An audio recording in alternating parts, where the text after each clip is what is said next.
अस्सलाम वालेकुम students, Khans academy में आपका खुशामदीद। ये वीडियो 8वीं जमात के बच्चों के लिए है।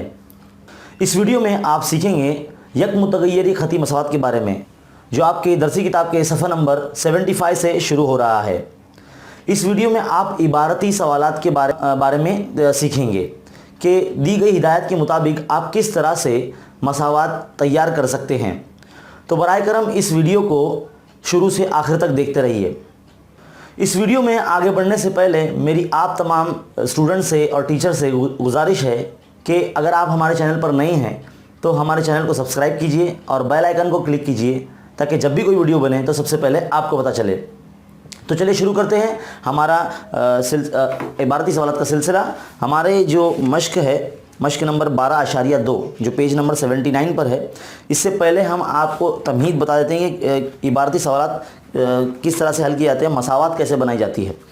देखिए यहाँ पर आपके पेज नंबर 77 पर यहाँ कुछ हिदायतें दी गई है। बीच में लिखा गया है कि मेरी उम्र x साल है। आप देख सकते हैं यहाँ साइड में आपको स्क्रीन पर नज़र आ रहा होगा, यहाँ पर मेरी उम्र x साल है। यहाँ पर मुख्तलिफ बॉक्सेस खाली है, एक बॉक्स में लिखा गया है जो आपको हल करके दिया गया है। यहाँ बताया गया है कि अगर मेरी उम्र x साल है तो यहाँ लिखा गया है कि मेरी दादी जान की उम्र मेरी उम्र के 4 गुने से 10 ज़्यादा है। यानी मेरी उम्र का 4 गुना यानी 4x। 10 ज़्यादा है मतलब 10 जमा किया जाएगा, तो 4x जमा 10 जो कि आपको यहाँ दादी की उम्र निकाल के बताई गई है, एक बॉक्स हल करके दिया गया है। अब आगे देखिए सीधे हाथ की तरफ, मेरी बहन की उम्र मेरी उम्र से 4 साल कम है। 4 साल कम है यानी माइनस करना है हमें।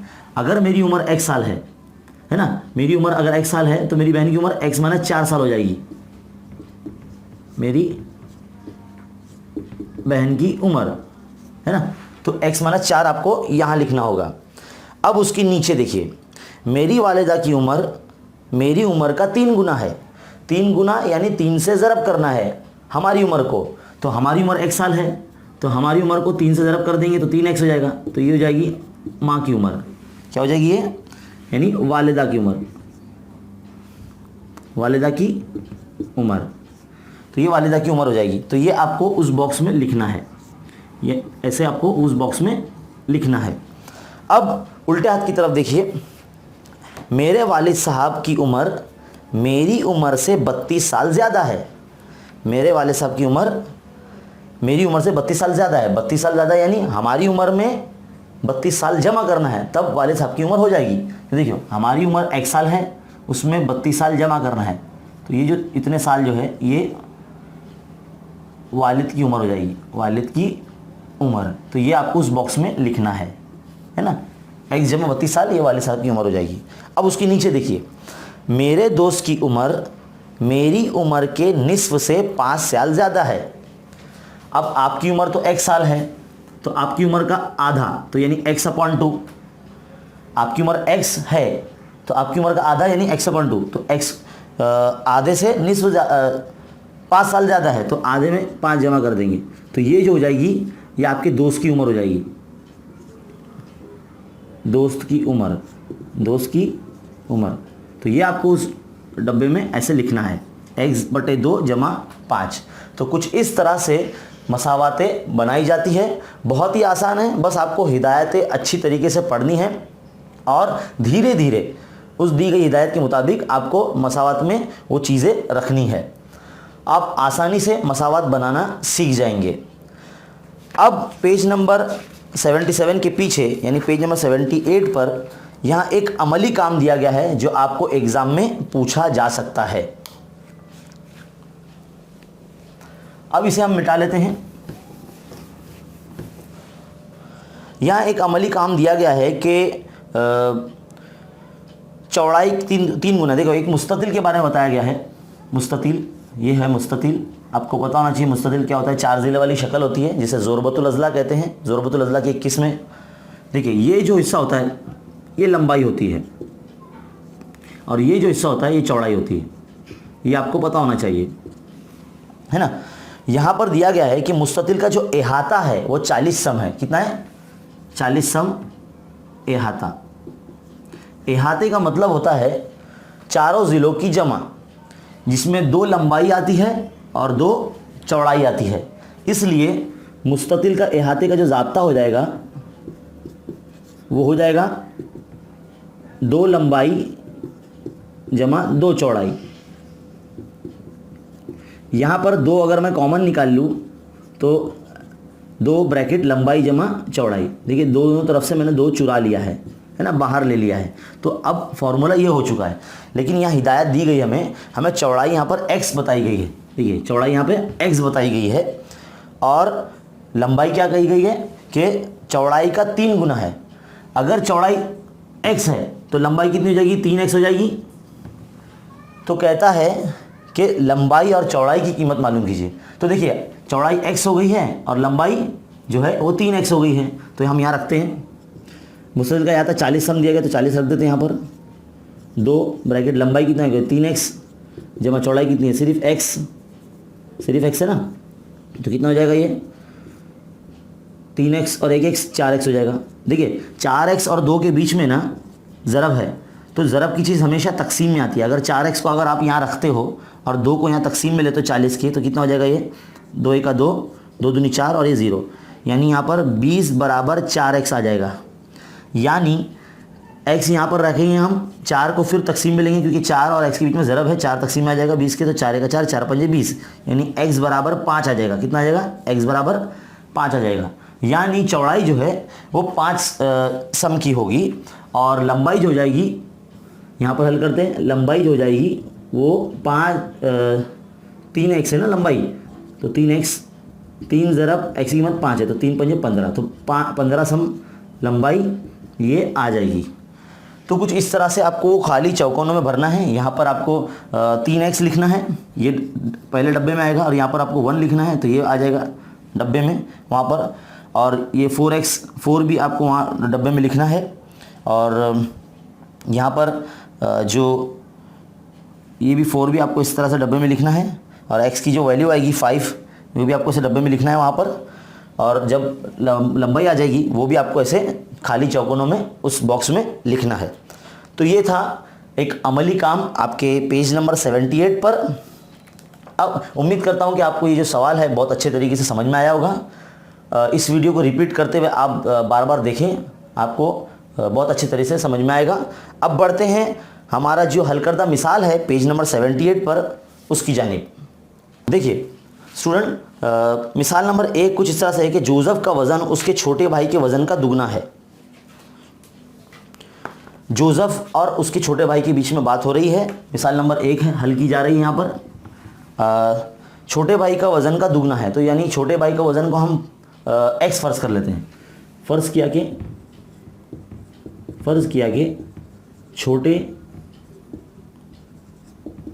भाई का वज़न x किलोग्राम है, x किलोग्राम है। तो जोसेफ का वज़न कितना आ जाएगा, जोसेफ दुगना है ना छोटे भाई से, तो 2x हो जाएगा, 2x किलोग्राम। जोसेफ का वज़न कितना हो जाएगा, 2x किलोग्राम हो जाएगा। अब क्या कहता है, दोनों का कुल वज़न 63 है, तो दोनों को वज़न को जमा कर दो। छोटे भाई का वज़न जमा जोसेफ का वज़न कितना है, 63। अब देखिए x और 2x 3x हो जाएंगे, 63 लिखते हैं यहाँ पर। x मालूम करना, यहाँ रखेंगे, 63 के बटे में 3 आएगा, क्यूब 3 आएगा क्योंकि 3 और x के बीच में ज़रब है, और ज़रब की चीज़ हमेशा तकसीम में आती है। 3 का 3, 3 दूनी 6 और 3 का 3, यानी x = 21। यानी छोटे भाई का जो वज़न है वो x किलोग्राम है। कितना है, x किलोग्राम है। देखिए हमने किलोग्राम को उर्दू के बजाय अब इंग्लिश में लिखा है kg यानी किलोग्राम। अब जोसेफ का वज़न मालूम करना है, तो जोसेफ का वज़न कैसे मालूम होगा, जोसेफ का वज़न हम क्या करेंगे, x की कीमत यहाँ जो हमने फ़र्ज़ किया था 2x उसमें रख देंगे, तो 2 ज़रब 21, तो कितना आ जाएगा, ये 42 हो जाएगा। यानी 42 किलोग्राम जो है वो जोसेफ का वज़न हो जाएगा। तो बहुत ही सिंपल और आसान सवाल था ये। मिसाल नंबर 1 जो थी, मिसालें भी आपको हल करना है, एग्ज़ाम में आपके आ सकती है। अब उम्मीद करता हूँ कि ये आपको सवाल समझ में आएगा अच्छे तरीके से। अब बढ़ते हैं मिसाल नंबर 2 की तरफ। देखिए मिसाल नंबर 2 बिल्कुल उसकी नीचे की जानिब है। एक कसर का शुमार कुनिंदा उसके नसब नुमे से 5 बड़ा है। आपको सबसे पहले कसर समझ में आना चाहिए। देखिए हम जो लिखते हैं ना 1/2 या 3/4 या 5/6, ये सब कसर वाले आदाद है।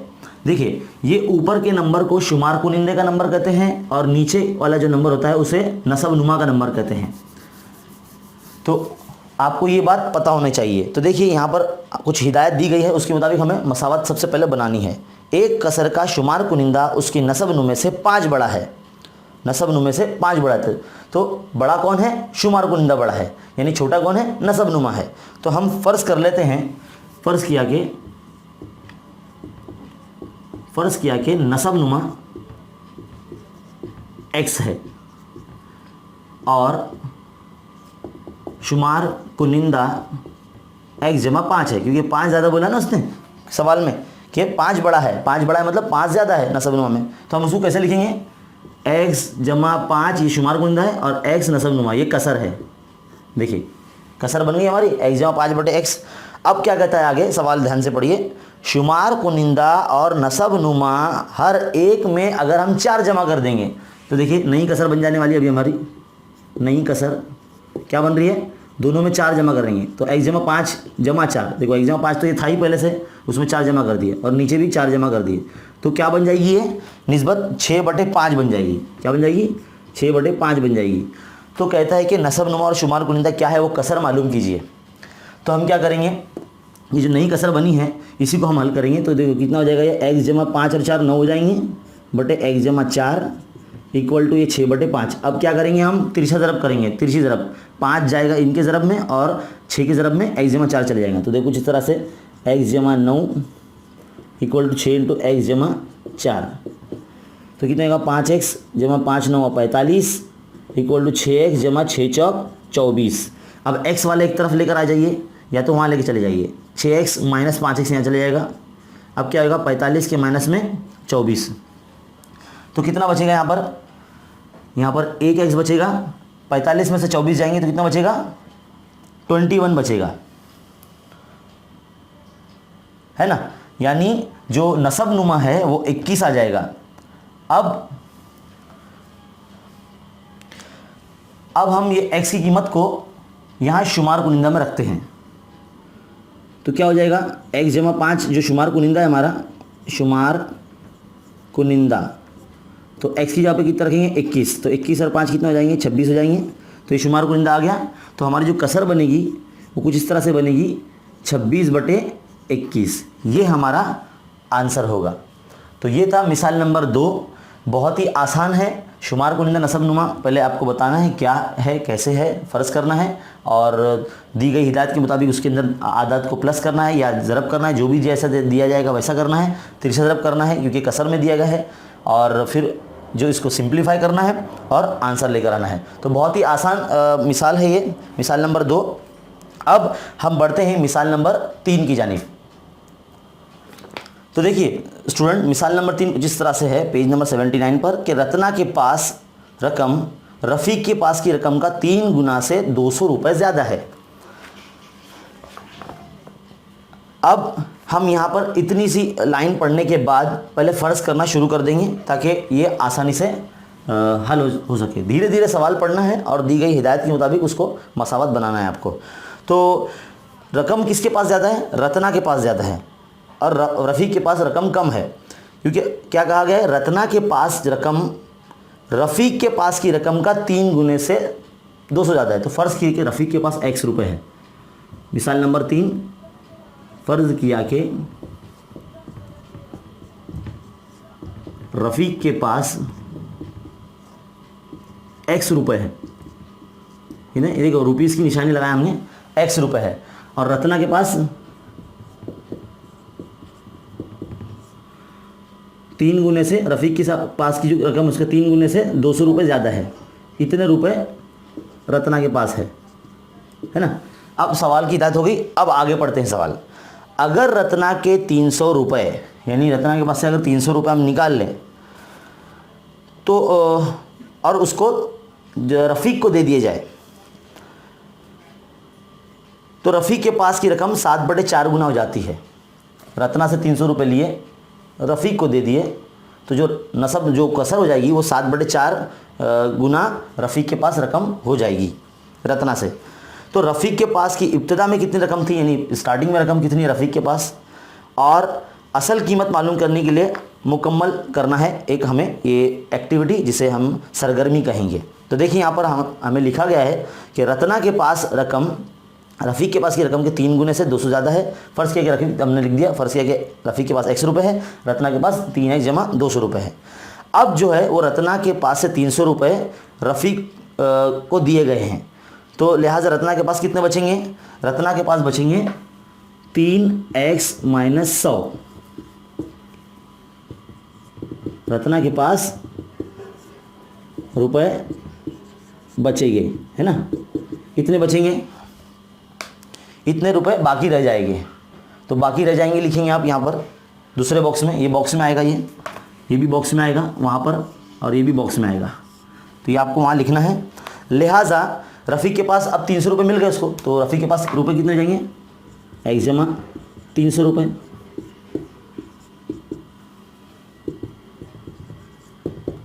रफ़ीक के पास इतनी रकम है ना। अब क्या कहता है हमें, तो ये जो रकम है वो 7/4 गुना है रत्ना के मुकाबले में। तो हम क्या लिखेंगे? रत्ना की रकम, दोनों का तनासुब रखेंगे, रत्ना की रकम बटे रफ़ीक की रकम, रफ़ीक की रकम। तो देखिए रत्ना की जो रकम है वो है 3x माइनस 100, क्योंकि उसमें से 300 रुपये निकल गए। अब रफ़ीक के पास जो है वो 300 रुपये आ गए, तो कुछ इस तरह से हो गया। और कितने दिए गए? वो 7/4 दिए गए, तो यहाँ पे 7/4 रखेंगे।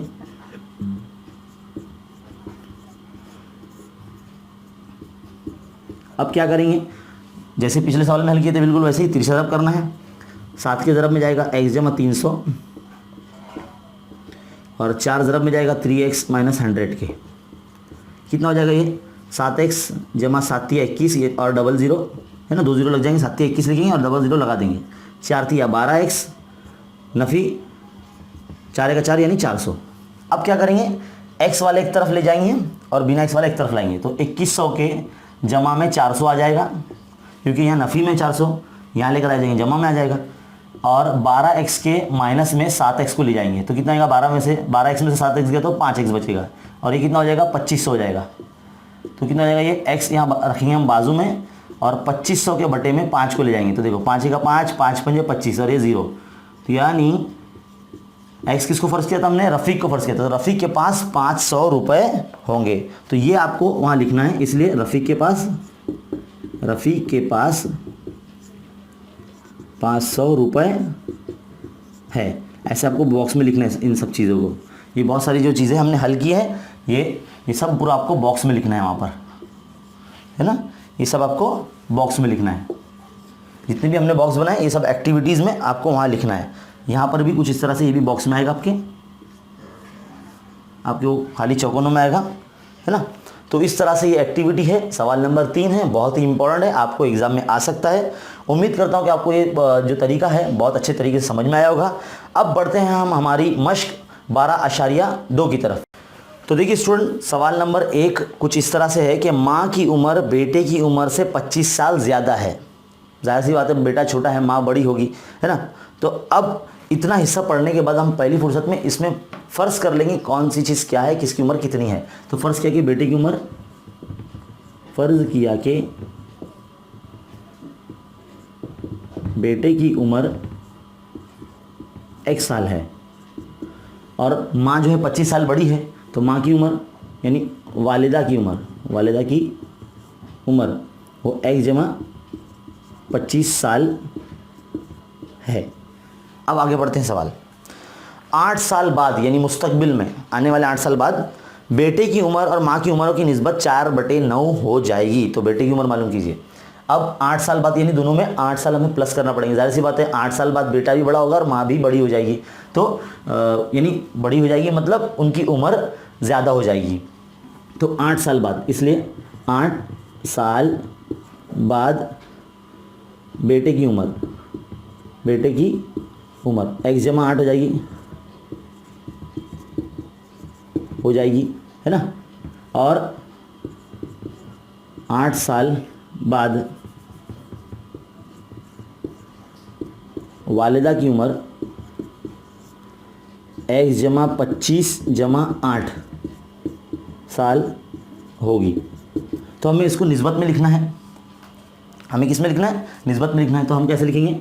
x जमा 8, पहले बेटे की उम्र, फिर x जमा 25 जमा 8 बराबर ये माँ की उम्र हो जाएगी। इक्वल कितना बताया इसने? 4/9। तो देखिए 4/9 हमने लिख दिया, ये निस्बत इतनी हो जाएगी। अब क्या करना है हमें? x जमा 8 बटे कितना आएगा? 25 और 8, x जमा ये 33 हो जाएगा, इक्वल टू 4/9। अब हमें क्या करना है? 3 से ज़रब करना है। तो x जमा 8 के ज़रब में ये 9 चला जाएगा इधर पर, और 4 के ज़रब में x जमा 33 चला जाएगा। तो ये कितना हो जाएगा? 9x जमा 9 8 72, 72 इक्वल टू 4x जमा कितना हो जाएगा? ये 4 तिया 12 के तो हासिल आएगा, 4 तिया 12 13 यानी 132 हो जाएगा। अब x वाले लोगों को एक तरफ लाना है और बिना x वालों को बराबर के उस तरफ ले जाना है, क्योंकि हमें x की कीमत मालूम करनी है। देखिए 9x के माइनस में 4x आ जाएगा, इक्वल टू 132 के नफ़ी में 72 चला जाएगा। तो ये कितना आ जाएगा? 5x, और ये हो जाएगा 13 में से 7 जाएंगे, 60 बचेगा ये। तो x इक्वल टू 60 के बटे में 5 चला जाएगा, क्योंकि ज़रब में है 5। तो 5 ही का 5, 5 ही का 5, एक बचा 5 दूनी 10, यानी 12 साल जो है बेटी की उम्र आ जाएगी। कितनी हो जाएगी? 12 साल। और माँ की उम्र कितनी हो जाएगी? इसलिए पहले लिख देते हैं हम, बेटे की उम्र 12 साल, और वालिदा के लिए x जमा 25 थी ना, तो 12 जमा 25 कितना हो जाएगा? 37। तो वालिदा की जो उम्र है वो 37 साल हो जाएगी। तो ये है सवाल नंबर 1 आपकी 12.2 मार्क्स का सवाल नंबर 1 था, जो बहुत ही आसान है। बस दी गई हिदायत के मुताबिक आपको लिखना है और उसे कसर में रखना है, क्रॉस मल्टीप्लाई यानी तीसरी ज़रब करना है, सिंप्लीफाई करना है और आंसर लेकर आना है। इसे आप एकदम अच्छे ढंग से लिख सकते हैं। इसलिए बेटी की उम्र 12 साल और वालिदा की उम्र 37 साल है। अब बढ़ते हैं सवाल नंबर 2 की जानिब। सवाल नंबर 2 कुछ इस तरह से है स्टूडेंट, के एक कसर का नसब नुमा शुमार कुनिंदे से 12 ज़्यादा है। देखिए अभी हमने थोड़ी देर पहले एक हल करदा मिसाल की थी, बिल्कुल उसी तरह से करना है ये, कि एक कसर का नसब नुमा जो है वो शुमार कुनिंदे से 12 ज़्यादा है। तो हम यहाँ देख सकते हैं कि जो बड़ा नंबर है वो नसब नुमा है, नसब नुमा यहाँ पर बड़ा है। तो सवाल नंबर 2 हम ये लिख रहे हैं, फ़र्ज़ किया कि जो कसर है उसमें नसब नुमा और शुमार कुनिंदा, अपनी ज़बान में नसब नुमा यानी नीचे वाला नंबर, शुमार कुनिंदा मतलब ऊपर वाला नंबर। तो नसब नुमा जो है वो शुमार कुनिंदा से 12 ज़्यादा है। फ़र्ज़ कीजिए कि नसब नुमा x है, तो शुमार कुनिंदा क्या हो जाएगा? शुमार कुनिंदा x है तो नसब नुमा x जमा 12 हो जाएगा, है ना। नसब नुमा बड़ा है यहाँ पर। अब आगे पढ़ते हैं। उसके नसब नुमा से 2 तफरीक करें। अगर उसके नसब नुमा से 2 तफरीक करे और शुमार कुनिंदा में 7 जमा करे तो जो कसर है वो 1/2 के बराबर हो जाती है। तो देखिए नसब नुमा से 2 तफरीक करना है, तो नसब नुमा कौन है? ये है, इसमें से 2 नफ़ी कर देना है। तो इसको कसर कैसे बनेगी हमारी? पहले सबसे पहले कसर बना देंगे। शुमार कुनिंदा x है ना, नसब नुमा x जमा 12, शुमार कुनिंदा नसब नुमा। अब हमें नया क्या कहा गया है कि नसब नुमा से 2 तफरीक करना है।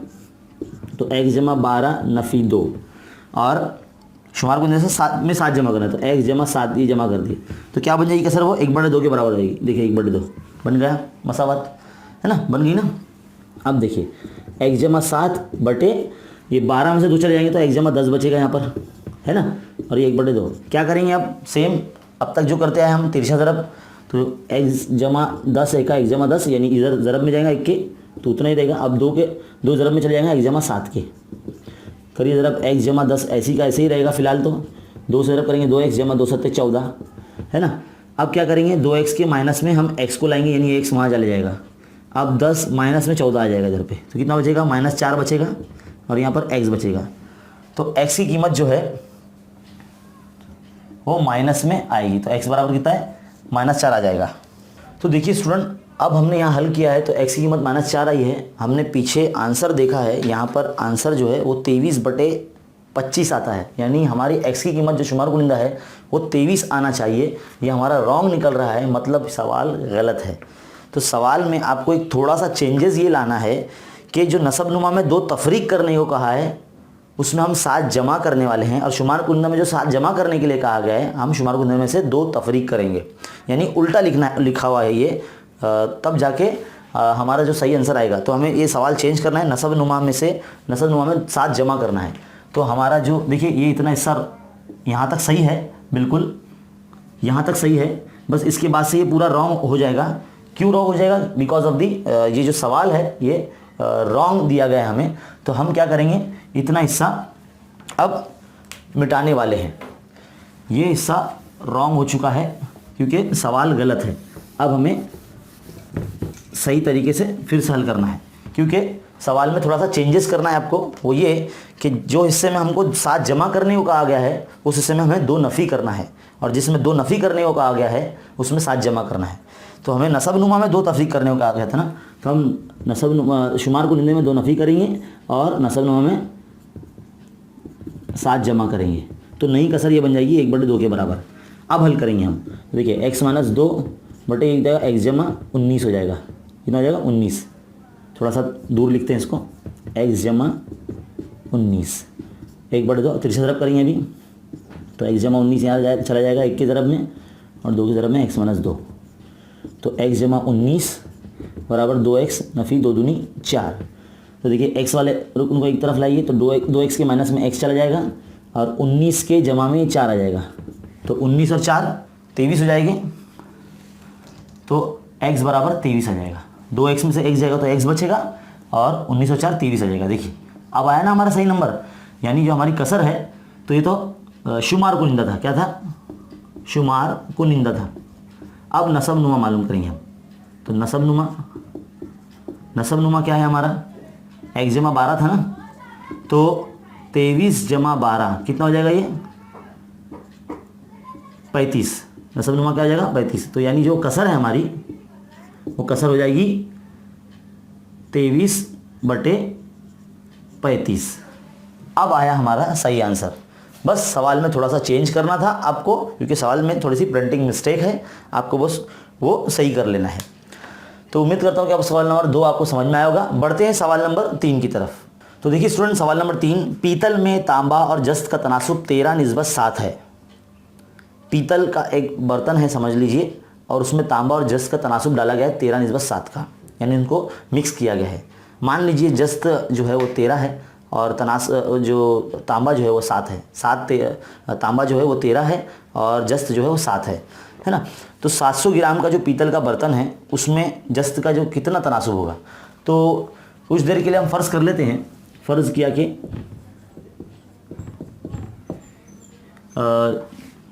तांबा और जस्त का तनासुब, तांबा और जस्त का तनासुब यहाँ 13x और 7x है ना। हम ये ऐसा बता देते हैं। तो पीतल के बर्तन में जाने वाले हैं तो दोनों जमा हो जाएंगे। तो 13x जमा 7x इक्वल टू कितना है? वो बर्तन पीतल का 700 ग्राम का बर्तन है, तो 700 हमने यहाँ लिख लिया। तो कितना हो जाएगा? 13 और 7 20 हो जाएगा। ये 700 x यहाँ रहेगा 700/20, तो क्या हो जाएगा? ये 2 1 0 1 0 कैंसिल, तो 70/2 यानी 70 का आधा कितना होता है? 35 होता है ना। अगर आपको नहीं पता तो आप ऐसे कैलकुलेट कर सकते, 2 1 2 2 3 6 है ना, 1 बचा 2 5 10, तो 35 आया। तो ये अब x जमा 35, x बराबर 35 आपका आ गया। अब इसके बाद हमें जस्त का तनासुब मालूम करने के लिए कहा गया है ना। तांबे का तनासुब हमारे पास 13 है, तो जस्त का तनासुब हमारे पास तांबा ये है 13x है और जस्त जो है 7x है। तो 7x यानी जस्त का तनासुब मालूम करना है, तो जस्त के लिए 7x लेंगे, तो 7 ज़रब 35, तो कितना हो जाएगा? ये 7 पंजे 35 के 5 हासिल के 3 7 3 21 21 और 3 24, यानी 245 ग्राम जो है वो जस्त होगा उस बर्तन में। तो ये था सवाल नंबर 3, जो कि बहुत आसान था और सिंपल था और बहुत छोटा सा था। बहुत इंपॉर्टेंट है ये, आप इसकी मशक करें, वीडियो को रिपीट करके आप इसे लिख सकते हैं रुका कर। अब बढ़ते हैं सवाल नंबर 4 की तरफ। तो देखिए सवाल नंबर 4, तीन मुतवातिर मुकम्मल आदाद का मजमुआ 45 से ज़्यादा है लेकिन 54 से कम है, तो वो आदत मालूम कीजिए। अब तीन मुतवातिर आता है, देखिए मैथमेटिक्स में इल्म रियाजी में जो इबारती सवाल आता है जिसमें जो मुतवातिर अरकान होंगे वो पहले तो होंगे x, फिर x+1 और दूसरा होगा x+2। लगातार आने वाले आदाद है ये इबारती आदाद हैं। वैसे तो मुकम्मल आदाद जो होते हैं वो 0 1 2 3 4 5 6 ऐसे करते हुए पूरी गिनती होती है, लेकिन यहाँ पर हमने x, x+1 और x+2 लिया है क्योंकि ये इबारती सवालात है ना। तो हमें क्या कहा गया कि इनका जो मजमूआ है इनको जमा करना है। इनका मजमूआ जो है वो क्या है, 45 से ज़्यादा है। तो 45 से ज़्यादा है मतलब ऐसे दिखाना है, लेकिन 54 से कम है।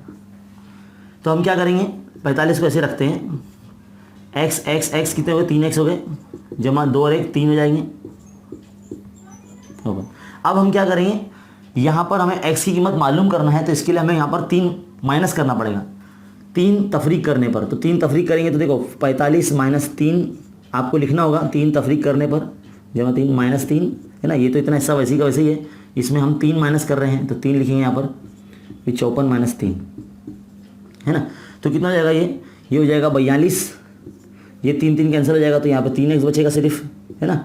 और ये कितना बचेगा, 54 में से 3 जाएगा तो 51 बचेगा, है ना।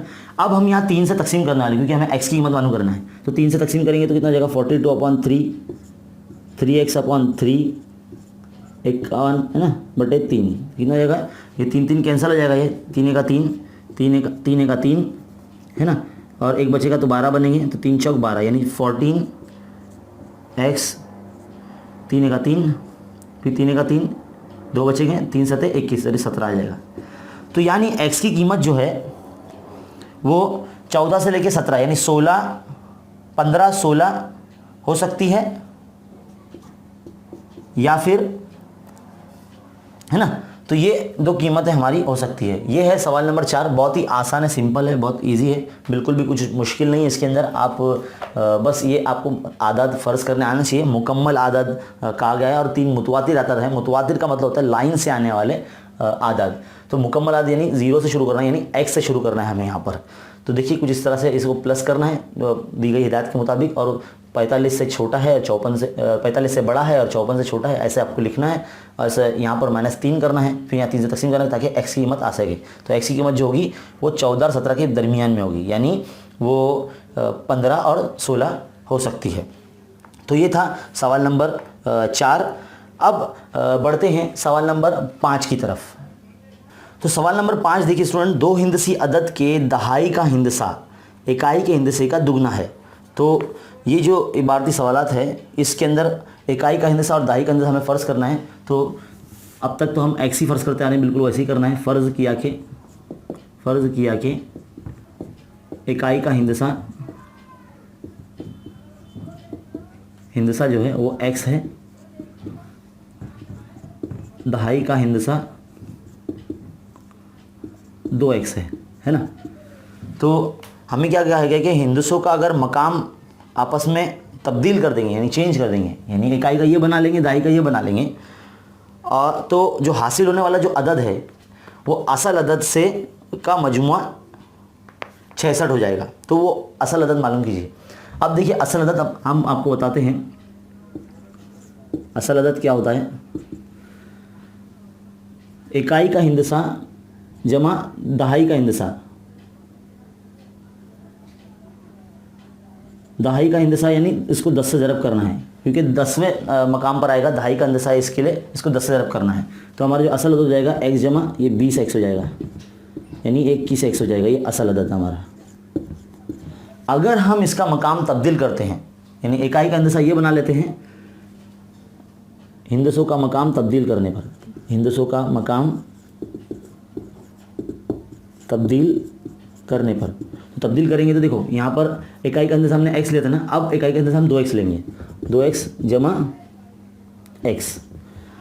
तो ये हमारा हासिल होने वाला अदद, क्या ये हासिल होने वाला अदद है।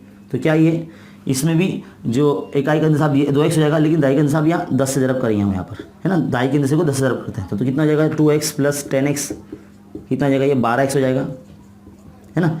तो ये हासिल होने वाला अदद है। तो हमें क्या कहा गया सवाल में, असल अदद और हासिल अदद, जो हासिल होने वाला अदद है जब तब्दील करने के बाद उन दोनों का मजमुआ करेंगे, यानी इन दोनों को असल अदद को और इसको जमा करेंगे तो असल अदद ही मालूम होगा। असल अदद क्या हो जाएगा, ये 12x जमा 21x हम प्लस करेंगे तो कितना हो जाएगा, ये 12 और 21 33x हो जाएगा। ये हमारा असल अदद आ गया। ये हमें मजमुआ कितना दिए गए, दोनों का मजमुआ, या मजमुआ लिखना है हमें 66 लिखना है, क्योंकि हम असल अदद और हिंदुस्तान का मकाम तब्दील करने के बाद जो हासिल होने वाला अदद है उन दोनों का मजमुआ कर रहे हैं। इन दोनों का मजमुआ हमें 66 दिया गया। तो देखिए 12x जमा 21x हमने लिख लिया इक्वल टू 66। तो देखिए कितना जाएगा, x इधर रखेंगे, 66 के अकाउंट में तकसीम में 33 आ जाएगा। तो 11 के पाड़े से तकसीम होता है 11 3 33 और 11 छंग 66, 3 का 3 3 दूनी 6 है ना। तो x बराबर कितना आ जाएगा, 2 आ जाएगा। तो हमारा जो इकाई का हिंदसा है वो क्या आ जाएगा, इकाई का हिंदसा वो आ जाएगा 2 और दहाई का हिंदसा 2x है ना, तो 2 दूनी 4 यानी 4 आ जाएगा। और असल अदद जो आ जाएगा वो असल अदद x जमा 10 लिए थे हमने, तो कितना आ जाएगा, 2 जमा 2 दूनी 4 40 हो जाएगा और ये 42। तो ये असल अदद हमारा आ गया। असल अदद हमारा 42 आएगा। इकाई का हिंदसा 2, दहाई का हिंदसा 4, यानी जो असल अदद है वो 42 हमारा आ जाएगा। तो ये था सवाल नंबर 5। बस आपको यहाँ ध्यान देना है असल अदद कैसे बनाया जाता है। x जो इकाई का अदद है और दहाई का हिंदसा 2x हमने फ़र्ज़ किया था, उसको 10 से ज़रब करना है, तब जाके हमारा असल अदद आ जाएगा। फिर हम उस मकाम को तब्दील कर देंगे। मकाम को तब्दील करने के बाद भी हमें जो दहाई का हिंदसा रहेगा उसको 10 से ज़रब करना है, तो हमारा एक अदद असल अदद मिलेगा। अब इन दोनों को जमा करने के बाद जो हमें मजमुआ दिया गया वो हमें लिख देना है 66। फिर हम इसको सॉल्व करेंगे तो हमारी x की कीमत आ जाएगी। तो हमें x की कीमत मिलेगी, मतलब इकाई का हिंदसा मिल जाएगा। उसी की बुनियाद पे हम दहाई का हिंदसा मालूम कर लेंगे और फिर असल अदद में वो दोनों कीमत रख देंगे, इकाई का और दहाई का, तब जाके हमें असल अदद मालूम हो जाएगा जो हमको सवाल में मालूम करने के लिए कहा है। तो ये था सवाल नंबर 5। उम्मीद करता हूँ कि आपको सवाल नंबर 5 बहुत अच्छी तरीके से समझ में आया होगा। तो देखिए ये जो मश्क है काफ़ी बड़ी है, इसे हम 2 हिस्सों में रिलीज़ करने वाले हैं। आप अगला पार्ट इसका इंशाल्लाह बाद में ज़रूर देखेंगे इसी चैनल पर। तो उम्मीद करता हूं कि आपको ये वीडियो काफ़ी हेल्पफुल होगी। मिलते हैं अगले वीडियो में, तब तक के लिए अस्सलाम वालेकुम।